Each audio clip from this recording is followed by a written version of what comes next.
Hello, welcome to our special coverage of the Russian invasion of Ukraine, live on Channels Television. I'm Amarachi Ubani. Here are the headlines. Turkish President Recep Erdogan and Russian President Vladimir Putin are in Tehran, Iran, for talks with President Ibrahim Raisi.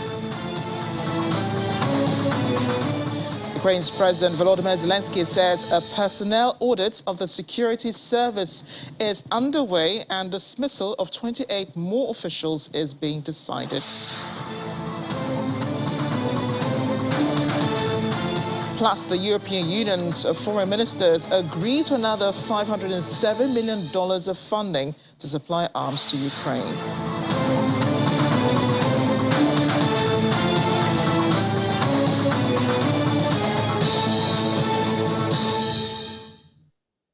A warm welcome again. We begin today with First Lady of Ukraine, Olena Zelenska, wife of the president, meeting with Administrator of the United States Agency for International Development, Samantha Power, in the United States. It's been a while the First Lady has been seen in public. She was accompanied by the Ukrainian ambassador to the United States, Oksana Makarova. Ms. Power affirmed the United States' unwavering support for a sovereign, democratic and prosperous Ukraine, free and secure in its internationally recognized borders. During their meeting, Ms. Powers emphasized that the United States remains committed to Ukraine's long-term recovery and development, while also working to meet the urgent humanitarian needs of the Ukrainian people.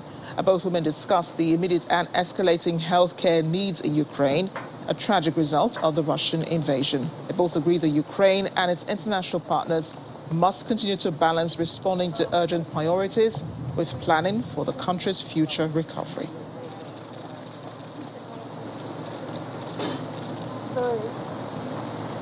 Talking about meetings, China and the European Union are set to hold high-level talks on the economy and trade amid tensions over the war in Ukraine, the treatment of ethnic minority Muslims in Xinjiang, and an undrafted investment deal. Executive Vice President of the EU Commission, Valdis Dombrovskis, and Chinese Vice Premier Liu He will be co-chairing the meeting virtually, joined by economic officials from each side this afternoon, Beijing time. Both have put out statements saying how much they look forward to the meeting, which comes after months of failed efforts to set a date for talks after the tense EU-China summit in April, during which the sides failed to agree on a joint statement amid divisions over the war in Ukraine and human rights concerns. China has criticized Western sanctions against Moscow and has promised to push for peace in its own way. In the meantime, U.S. Treasury Secretary Janet Yellen says the U.S. will impose harsh consequences on countries that break the international economic order, as she called on countries to unite in opposition to the war in Ukraine. Earlier today, she was hosted by LG Chem CEO Shin Hak-chol in a tour of facilities in Seoul, South Korea, where she listened to Shin explain the process of building electric vehicles, including the need for lithium. The United States is pushing for increased trade ties with South Korea and other trusted allies to improve the resilience of supply chains and avert possible manipulation by geopolitical rivals. We will impose harsh consequences on those countries that abuse or break that order, as we've demonstrated with our unprecedented response to Russia's aggression. Economic integration has been weaponized by Russia, and to great effect. Right now, Russia is threatening to spark a global food crisis by blocking ports in Ukraine, and its invasion of Ukraine has already caused energy prices to rise in America and across the world. At the same time, LG Chem is embarking on its strategy to become the world's most comprehensive battery materials company by playing a pivotal role in the global battery supply chain. The plan includes investing $4.5 billion by 2025 solely in battery materials to build a diverse product portfolio of cathode materials, separators, carbon nanotubes. Furthermore, LG Chem is actively considering establishing a cathode manufacturing plant in the United States to strengthen the battery supply chain. Collectively, all of this battery-related investment for localizing our supply chain in the United States exceeds $11 billion cumulatively by 2025. Now, in more economic news, Hungary is in talks with Russia about redirecting all of its gas shipments under a long-term supply deal to Turkmenistan pipeline that brings gas to Hungary via Serbia, so says the country's foreign minister, Peter Szijjártó. He says the change is needed to ensure security of supply as the levels of gas shipments from Austria into Hungary are lowered by insecurity in Western Europe's pipeline system. Szijjártó said Hungary was receiving about 1/3 of the contracted amounts from Russia on the Austrian pipeline and 100% via Serbia, which means that overall, Russia is delivering 88% of the contracted daily volumes under Hungary's long-term deal.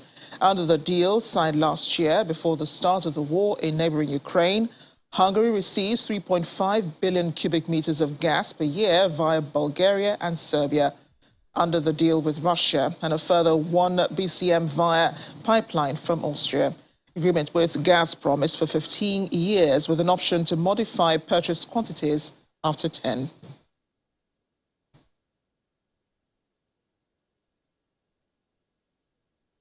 Meanwhile, CEO of Ukraine's state oil and gas company, Naftogaz, Yuri Vitrenko, says it's working with the government to raise $8 billion in funds to buy an additional 4 billion cubic meters of gas to get through the 2022-2023 heating season. Speaking on television, he said the government believes Ukraine needs 19 billion cubic meters of natural gas for the heating season, 4 BCM higher than the 15 BCM it would have needed if the Russians had not invaded. He says Ukraine already has 11.5 billion cubic meters of gas in storage and has secured funding to ensure the import of gas that would increase the size of the reserves to 15 BCM, adding that since the government sets the bar at a much higher level of 19 billion cubic meters of gas, we're therefore currently working with the government on how together they can find the money to buy an additional 4 billion cubic meters of gas on imports, which at current market prices cost $8 billion. Naftogaz has asked its international creditors to defer payments on its debts for 2 years, fanning expectations the government may soon do the same. And we have our business correspondent, Laddie Williams, joining us a little early today. And that's because, Laddie, it's a big day for the business desk, isn't it? The Nigerian MPC meeting holds today. Exactly. So what are you expecting? Well, analysts are expecting that, the CBN and the MPC at this meeting would allow, maybe hold rates, at this point to allow the previous hike, to actually, permeate the economy before, going aggressive again. But, at the end of the day, after that rate hike, we've seen inflation for June. That's a new high, about 18.6%. It's not what, the MPC wants to see at this point, just after raising rates. But, some analysts are saying that, it seems, rate hikes, for Nigeria and most African countries may not be as effective, when it comes to taming inflation at this point, because, ours is more of, supply side, rising energy costs. We're also seeing, the transport costs, due to rising diesel prices, also adding into, the prices we're seeing with food. So the MPC, they have a lot, to unpack, at this time. And you'll be dissecting that. Yes, and we're going to be dissecting that, live by about 12 o'clock today. Ini is already, heading there. It's happening in Lagos this time. So we're going to be covering it live, and we'll have our guests, analyze, what happened before and what to expect, with this rate meeting. Okay, so back to the Russian invasion of Ukraine, because that's why you're here. Right. Really, countries are scrambling to make these economic deals for their countries. So you hear the U.S. Treasury Secretary Janet Yellen talking about harsh consequences on countries that break the international economic order. That does sound like a threat, doesn't it? Yes. And it sounds like, the U.S. is arm twisting countries to do, its own bidding. Yeah, because at the end of the day, we've seen the U.S. and its allies, put all these sanctions on Russia, trying to squeeze, the life out of their economy to make sure they cannot fund, the war in Ukraine. But, we still have some countries still buying stuff from Russia, buying oil. We have countries like China, which is the biggest importer of oil from Russia. They're still doing business, buying that cheap oil. We also have India, who's also buying, Russian oil at this point. And, a couple of other friendly, nations. So at the end of the day, it's undermining what the U.S. and its allies are trying to do, at this point, because at the end of the day, they need unity, when it comes to this sanction, so that, Russia can actually feel the impact of all of this. We're seeing how, Russia is weaponizing, gas at this point, right, to Europe. And we see how Europe is reacting to that. It's not easy. They're having to make, difficult choices at this point. So at the end of the day, the U.S. is trying to put everybody in line. All countries, make sure, nobody's going behind, buying, stuff from Russia at this point. We're also seeing them talk about, capping, prices on Russian oil. That's not going to be easy if you don't have everyone, on board with that. So we see, she's sending out a strong message there. And, hopefully these are friendly nations to Russia actually get the message. They're actually non-military aligned nations, and these countries really have no sides, taking no sides. China especially, as just said, this has decided to go about, the Russian invasion its own way. So if you're neutral at this point, you're friendly. So for Europe, however, the major concern, of course, is gas. And that's because they're looking to the winter season that's coming up in just a couple of months. Ukraine's gas company says we'll be needing to buy at least 4 billion cubic meters to get through this whole season up until next year. What options are open to them at this time? Because I know they're not buying gas from Russia. Yeah, they're not buying gas from Russia. And, it's a tough time for these countries. They're having to deal with a heat wave, which would require cooling, which requires electricity, and they also have to deal with, the winter, that's coming. So they need gas at this point. And that's when they really need the gas. That's when they really need the gas, and they also need gas, at this point. So, it's got to be hard for them to ration, what they actually have, at this point, so that they can, and because at the end of the day, Russia's reduced supply to most of these countries by about 40%. And now with this 10-day maintenance work they're doing on the Nord Stream 1, pipeline, which, analysts are already expecting they might not actually turn on the taps even after they're done, which is supposed to end on Thursday. At the end of the day, these countries are looking to coal, they're looking to hydropower, they're looking to, nuclear plants, to generate. And that's what they were running away from, right? Coal. Yeah, they were running away from coal because it's a dirtier alternative. And, that contradicts their whole net zero, plans and pledges that, all these countries have been making. But at the end of the day, we didn't expect, they would be deprived of gas like this. So, at the end of the day, countries will have to do what works. You have to find a way to, come out of this so that at the end of the day, you're not funding, Russia's war in Ukraine. But, we've seen Europe actually say we're going to, reduce reliance on Russian, oil and gas by 2030. They're already bringing all these options on, talking about cleaner sources of energy, but now they have to ramp that up, and it's not going to be easy because at the end of the day, they need these supplies of gas before they can actually transition. So it's a tough place to be for Europe at this point. You mentioned those those friendly countries. Hungary is a big ally to Russia, and you know when the European Union was talking about boycotting Russian gas, Hungary said they couldn't adapt at that time. They had no preparations in place, so they're looking to Russia still to redirect gas shipments through the Turk Stream pipeline. They said it brings gas to Hungary via Serbia. They, like the rest of the EU, of course, it doesn't make them a pariah. They're still within the European Union. But are they acting as double agents in this instance? It actually seems that way, because at the end of the day, they're getting about 80% of their gas, at this point, even when, other European countries are complaining.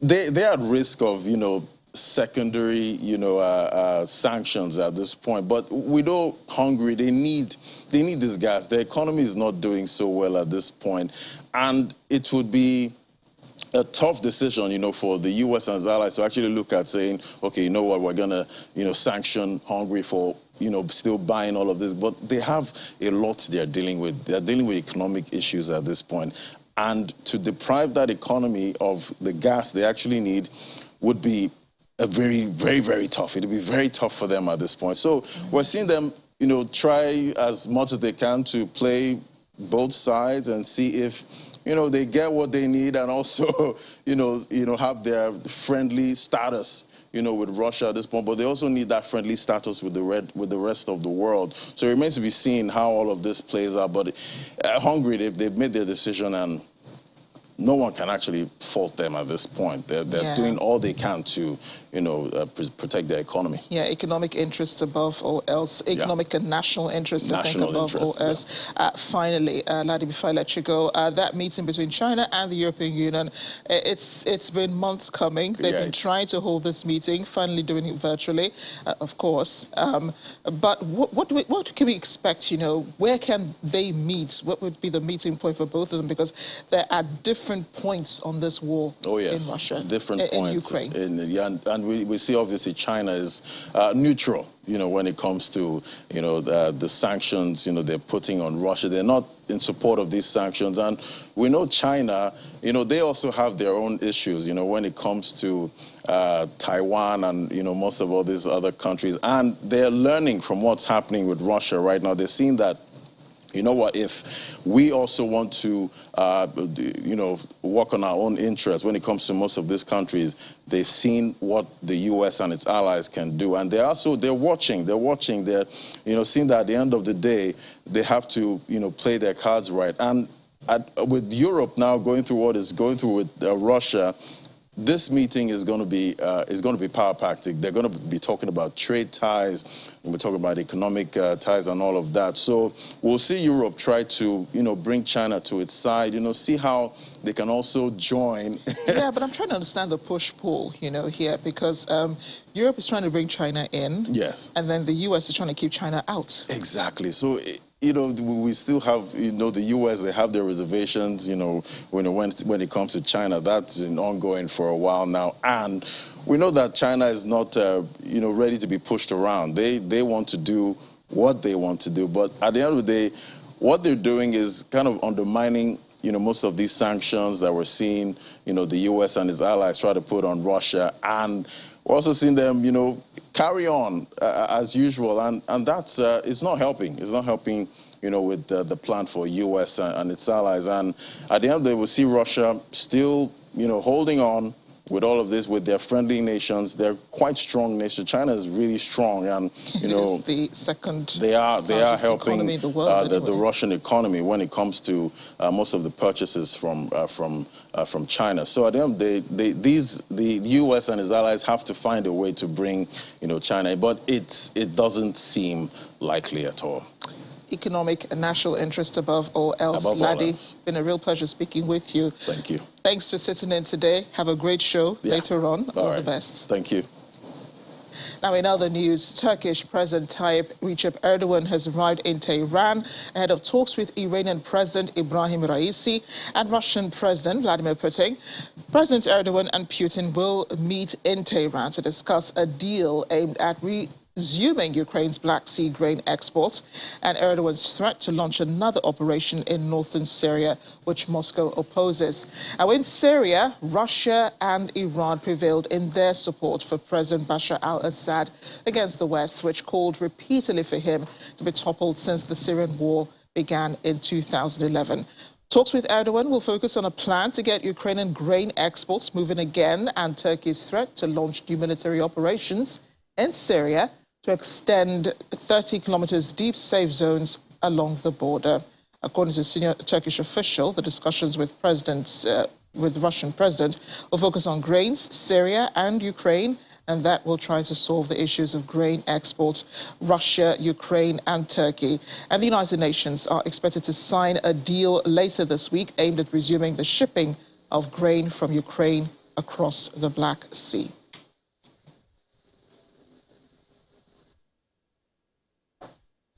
Well, coming up after the break.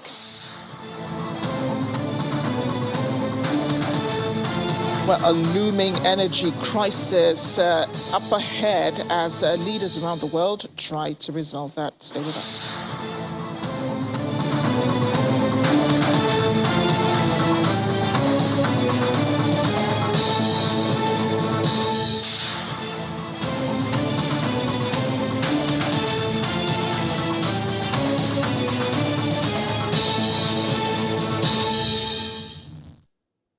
Welcome back. And hours after he fired head of the Ukraine Security Service, Ivan Bakanov, and Prosecutor General Irina Venediktova, President Volodymyr Zelensky has begun investigating personnel in the SBU.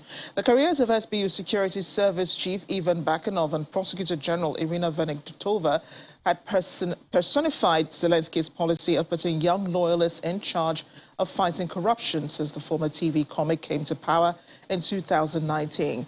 But nearly 5 months after the Russian invasion, the president acknowledged that his two allies had failed to root out the traitors and collaborators in their organizations.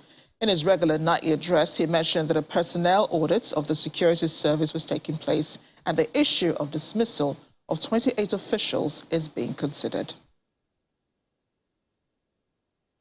Щодо звільнення 28 посадовців. One more important piece of news regarding the security service of Ukraine. A personnel audit of the security service is taking place. The issue of the dismissal of 28 officials is being considered from different levels in different directions, but the grounds are similar: unsatisfactory job performance. The armed forces of our state have managed to inflict significant logistical losses on the occupiers. It is getting increasingly harder for the Russian army to hold its positions in the occupied territory. Step by step, we advance, breaking the occupiers' supply lines, detecting and neutralizing collaborators. The perspective is evident. The Ukrainian flag will be in all our cities and villages. It is only a question of time. Turkey's President Tayyip Erdogan says his country will freeze Finland and Sweden's NATO membership bids if the Nordic countries do not keep promises on counterterrorism made last month, adding he believed Sweden was not showing a good image for now. Finland and Sweden applied for membership of the Defense Alliance in response to Russia's invasion of Ukraine, but were originally met with opposition from Turkey, which accused the Nordic countries of supporting groups it deems terrorists. The three countries signed an accord at the NATO summit in Madrid last month to lift Ankara's veto in exchange for pledges on counterterrorism and arms exports. Turkey has said it will closely monitor the implementation of the accord to ratify their membership bids. However, the United States Department of State has reaffirmed there is a strong consensus and support for Finland and Sweden's membership bids for NATO following President Erdogan's outburst. According to Department of State spokesman Ned Price, the United States is working for the accession process to be as swift and efficient as possible.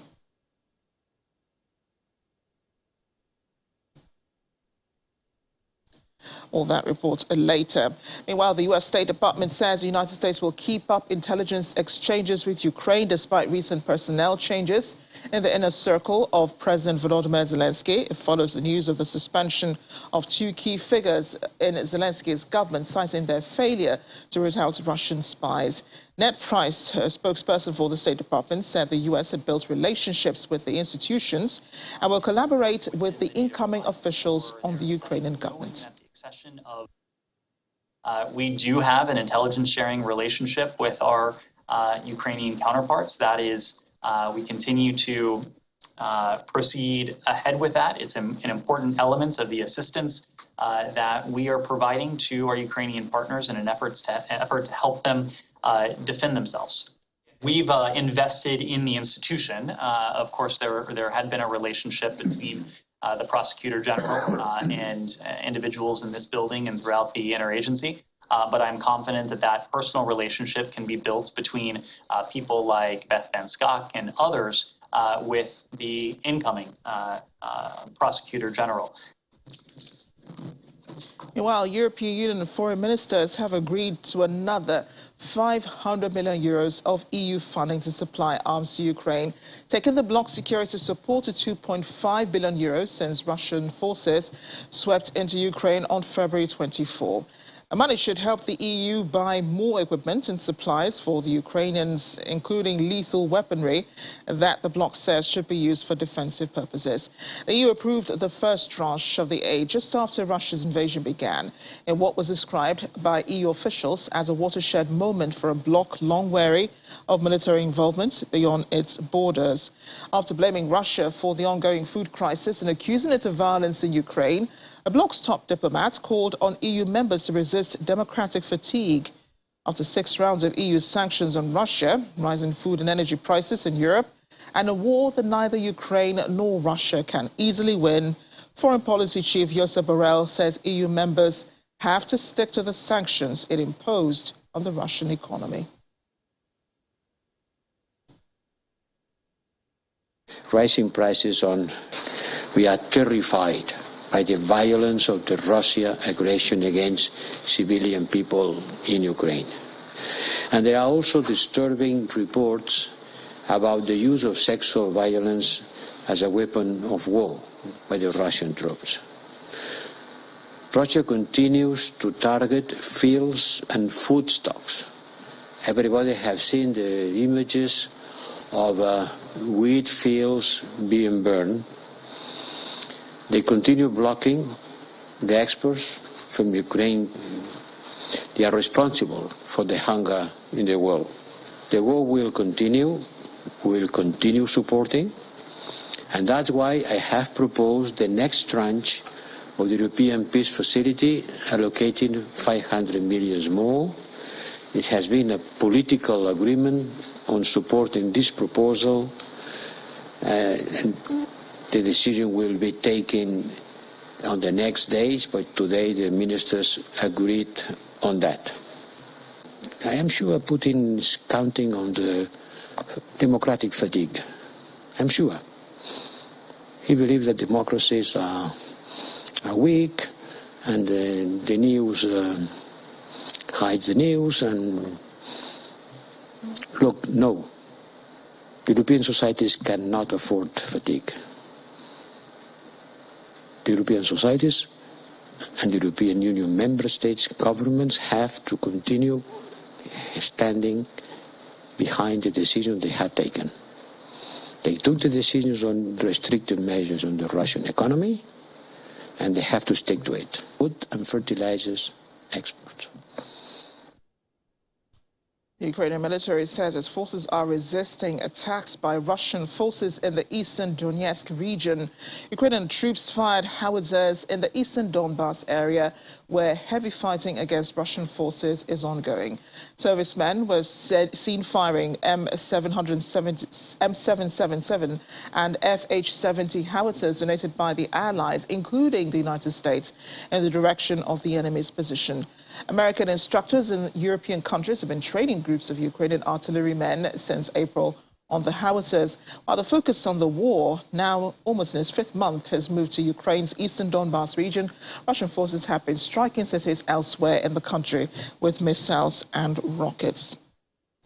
The Swiss federal government has turned down a request to treat wounded Ukrainians, arguing a move would violate the Alpine nation's neutral status. The request was made by a NATO department, the Euro-Atlantic Disaster Response Coordination Center, a NATO structure that currently coordinates international medical evacuations and treatment of Ukrainians injured during the ongoing conflict between Moscow and Kyiv, reportedly reached out to the Swiss Army's Coordinated Medical Service in May.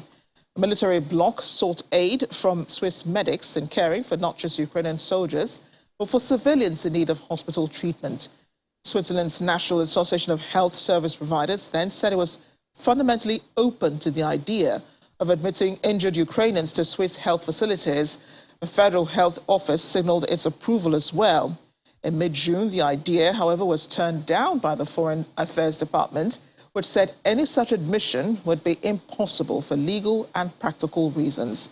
According to Swiss media, under the Geneva Conventions ratified by Bern, a neutral state might treat soldiers taking part in a conflict between the third countries But it must then ensure they can no longer take part in the acts of war.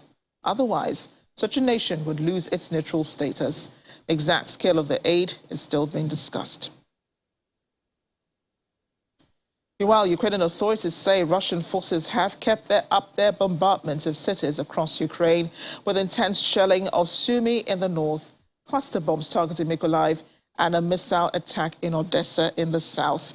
Oleksiy Matsulevich, a spokesperson for the regional administration, said on his Telegram channel that a Russian missile raid injured at least 4 people in Odessa, burned houses to the ground, and set homes on fire. Russian forces targeted Mykolaiv with cluster shells on Monday, injuring at least 2 people and damaging windows and roofs of private houses. The Ukrainian city's mayor Alexander Sankovich said in a social media post earlier, and more than 150 mines and shells have been fired on the Sumy region, according to the head of the regional military administration, also on Telegram. Joining me now is Kumi Akinade, the secretary of the Lagos State branch of the Soyuznik Alumni Association Nigeria. He is in Lekki. Thank you for your patience this morning. I know it's really early, and I appreciate you all being here. Thank you, Amara. Good morning. Good morning. Good morning, viewers. And I understand you lived at least 28 years in Russia, but during that time, I'm sure you must have paid visits to Ukraine. I mean, it's just across the border. What can you tell us about these cities that are being shelled, by the Russian forces, and how you're processing information of this war? Perhaps with your indulgence, I will start with what Soyuznik stands for. Soyuznik is an alumni association of Soviet-trained graduates, meaning Nigerians that were trained in the countries of former Soviet Union, that includes Ukraine and Russia. So basically, the 24th February invasion of Ukraine is a tragedy. Not just a tragedy to the Alumni Association, I would say is a tragedy to global peace and the essence of United Nations and international cooperation because of the domino effects we are all feeling now. As an association, we have members that were trained in Ukraine, quite a good number of them in Russia and other cities. So and we also have kids and family members that are still in Russia, they're still in Ukraine. So it's a tragedy to all. So we cannot have any positive opinion about the sad incidents of invasion for whatever reason that might be the underlying factors. So we are very balanced in our view that the war is wrong, no side of the divide is right, and no interventions that is escalating the war can be justified by any stretch of imagination. So it's quite sad. Russians are dying, Ukrainians are dying, people have become refugees, so there's nothing to celebrate. Yeah, but I also wanted you to talk about, these cities, Mykolaiv, Sumy. Those are places, at least Sumy, you had Nigerian students there who had to be evacuated. It was a while, though, before they were eventually evacuated from the area because of the fighting. Your recollection of some of the places you visited in Ukraine, when you compare that with what's going on now, what are your thoughts? I was privileged to live in Soviet Union and eventually ended up living in Russia. While I was in Soviet Union, it was one big country, so we were privileged to travel the length and breadth of the country. Why I say it's quite sad. Many cities in Soviet Union and today's Russia, Ukraine, they are masterpieces, meaning they were built for a very long period of time. Now they are all under ruins. So it's quite sad. It's a destruction to global culture, architecture, aside the challenges to people's life.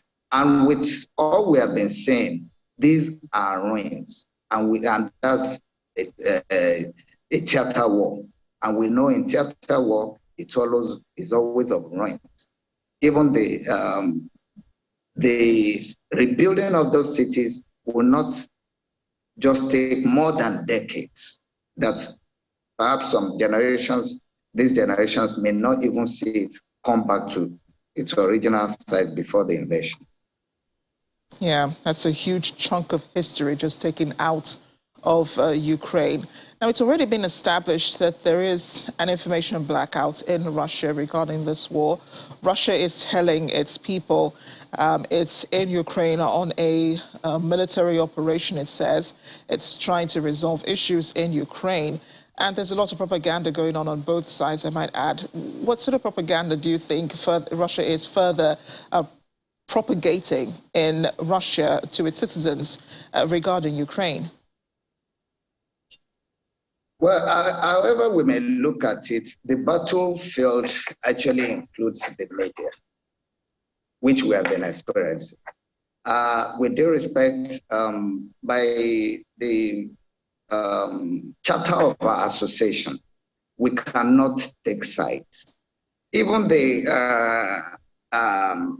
topic of your program, Russian invasion, it's quite telling that people actually felt Sayuzim should not appear on this kind of program. It would seem we are taking sides. Without the understanding of the historical background, because there has been war in Ukraine since 2014, which I don't think this has been heard by many people. There had been accusation of genocide since 2014 in the Donbass area, but unfortunately that does not justify an invasion.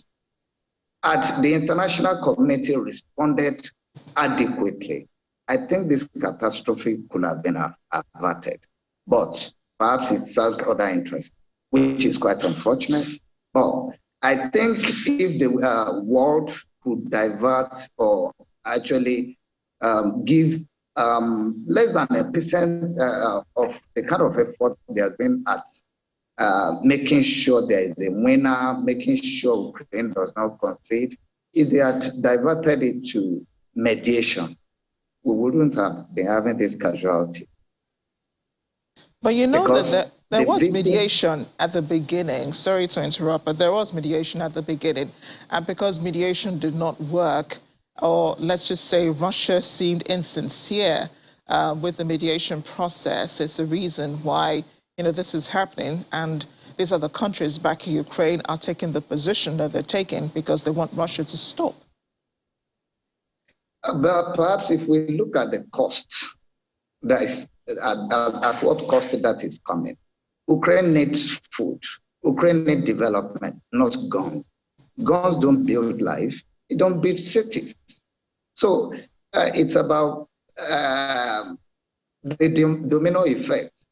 Sad to note, we're talking about energy crisis, we're talking about high rise of food, we're talking about a whole lot of issues because of this conflict. I don't think anybody is gaining from this, not even Russia. Very quickly, let me get your thoughts on how you think this war should end. You've spoken about the mediation process. You said this war is unnecessary. Half the world, or more than half the world, agrees with you. But what do you think would be the solution? How do we stop Ukraine? How do we stop Russia continuing these attacks on Ukrainian cities? And Ukraine, of course, has to defend itself. What are your thoughts on how the war should end? Well, I think the vested interest must first be interested in a peace to be established. Because without a vested interest seeking peace, they will always instigate each side. I can actually relate it with the African experience. When there is a challenge in Libya, we all celebrated it. But today we are dealing with insurgency as a kind of domino effect. At the end of the day, people are dying. And I don't think there's any justification for people's death, destruction of people's labor. Why are we building when we will end up to destroy them? Countries are being invaded on flimsy excuses. At the end of the day, we discovered that they were all trumped up charges. So we need to be careful. And I think we should use this kind of platform more to reinforce the importance of seeking peace dialogue. Because every war starts with words and they ended up with words. I mean, they are ended with words. Why don't we judge or down war? I can tell you for a fact that, you know, the Georgia you're talking about, all sides have been trying to have that conversation. It's been difficult getting all parties at the table to agree on anything. Thank you so much for joining me today. Kenkumi Akiade, Secretary of the Lagos State Branch of the Soiznik Alumni Association. Appreciate you joining me this morning. Thank you, Amara. Nice to be here. Thank you. When we come back after the break, more stories on the situation in Ukraine, plus the World Games 2022 donates $54,000 to support Ukrainian athletes and sports. Join us again.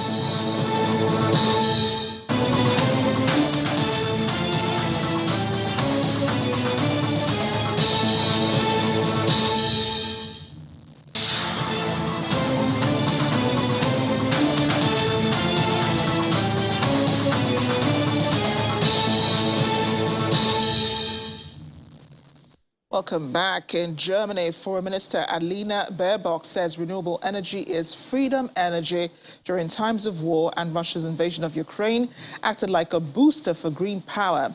Speaking to the so-called Petersburg Climate Dialogue, Baerbock of the Green Party told participants from some 40 countries that the German government would lobby to intensify the development of renewable energy worldwide in cooperation with other countries.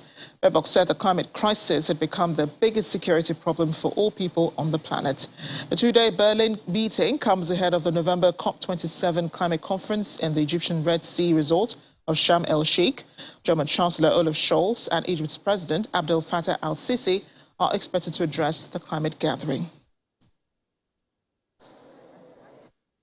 Meanwhile, the European Commission President Ursula von der Leyen and Azerbaijan's President Ilham Aliyev agreed to double imports of Azeri natural gas to the European Union. Under the deal, Azerbaijan will increase deliveries of natural gas to the EU from 8.1 billion cubic meters in 2021 to an expected 12 billion cubic meters in 2022. Back to Germany, Chancellor Olaf Scholz has warned the reaction to the Russian attack in Ukraine must not lead to a return of coal energy. He said this at the climate dialogue in Berlin, saying what must not happen to us is to now slide into a global renaissance of fossil energy and coal in particular. He also recalled the commitment of the major Western industrialized countries to reach as soon as possible $100 billion annually for climate finance in poorer countries consistently until 2025. For decades, Anthony's Diocese fur garment business was bustling to fill orders for its wealthy Russian buyers. In March, European Union sanctions against Russia over the Ukraine war shut the business overnight. Diocese, like hundreds of other fur businesses in the lakeside city of Kastora, in northern Greece, a city highly dependent on the industry, was banned from exporting to Russia, its main market for furs. But no domestic market, he sent his 23 employees home and his showroom and warehouse filled up with hundreds of unsold garments. Hit to Greece's fur trade echoes losses in other sectors, such as agriculture, since the war began. The Hellenic Fur Federation says efforts to penetrate new markets like South Korea are an uphill battle.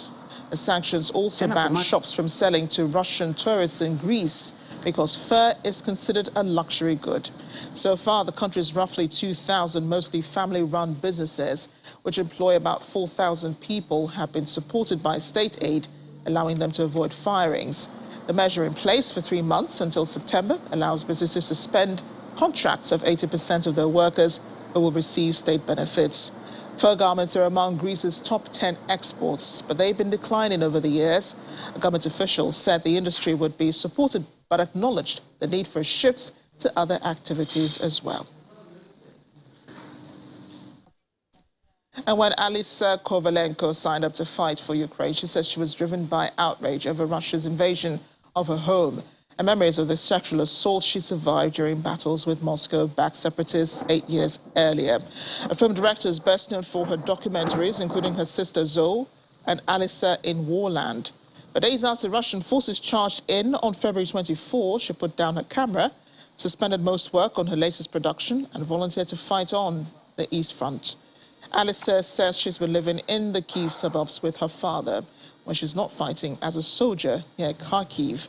She said she was working on a film in the conflict in Ukraine's eastern Donetsk region in 2014 when she was stopped at a separatist checkpoint, taken away for questioning, then sexually abused by a Russian officer in a nearby apartment.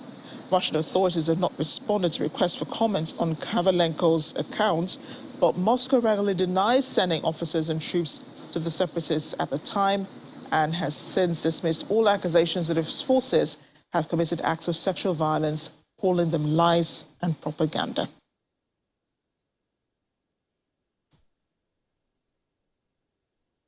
Rising prices on, we are terrified by the violence of the Russia aggression against civilian people in Ukraine.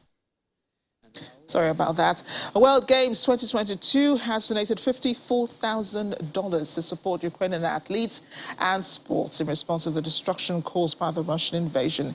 Organizers of the competition pledged to commit $1 from each ticket and a piece of merchandise sold since April the 1st to aid the Ukrainian community and national sports through the Olympic Solidarity Fund.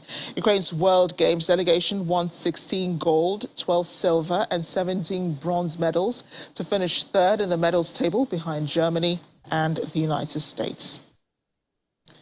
Also, Ukraine's biathlon team has begun its second training camp of the summer, despite ongoing difficulties caused by the Russian invasion. Dmytro Pedrocini, Artem Prima and Bogdan Symbol, Anton Duchenko, Taras Lysenko, Denis Nesko and Daria Blashko have all traveled to Germany with head coach Juraj Sanitra after first camp was held in Lviv. In order to go to Germany for the training camp, the athletes need permission to leave Ukraine, which is eventually granted despite many serving in the country's armed forces or the National Guard.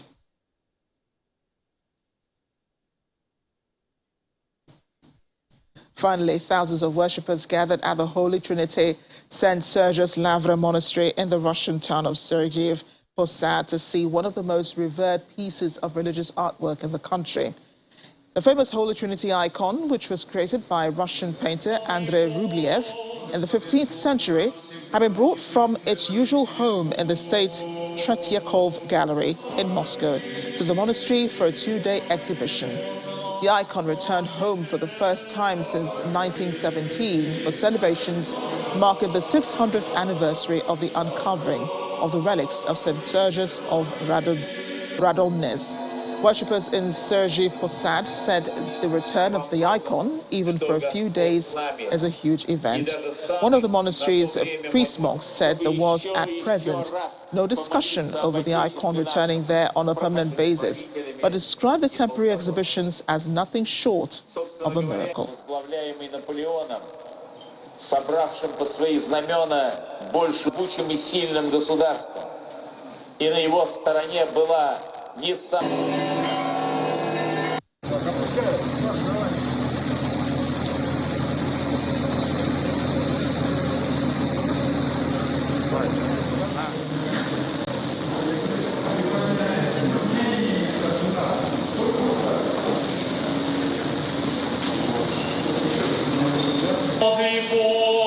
Благословен Бог наш, всегда ныне присно и во веки веков.